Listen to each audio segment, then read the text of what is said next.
vous deviez vous présenter, comment pourriez-vous vous présenter? Je crois qu'il y a trois choses. La première, je le disais, c'est qu'il y ait une candidature européenne. Les Européens doivent garder un rôle au Fonds monétaire, à la Banque mondiale. Et ça, c'est très important qu'on puisse dès lors présenter des candidats européens.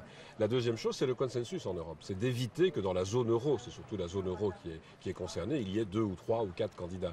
Le mieux, c'est d'avoir une candidate ou un candidat. Et puis le troisième élément, personnellement, je soutiens la candidature de Christine Lagarde.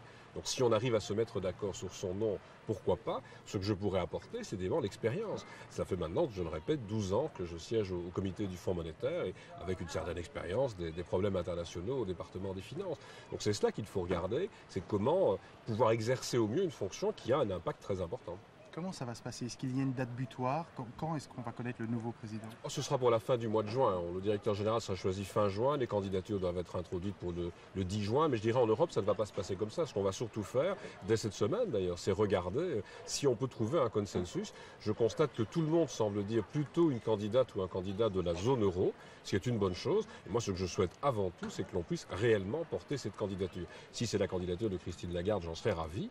Si on ne se met pas d'accord sur l'un ou l'autre candidat, je le répète, c'est une fonction qui ne se refuse pas. On n'est pas candidat, mais on peut être choisi par ses pairs. Et il est évident que je serais évidemment ravi de pouvoir exercer ce genre de fonction. Merci beaucoup.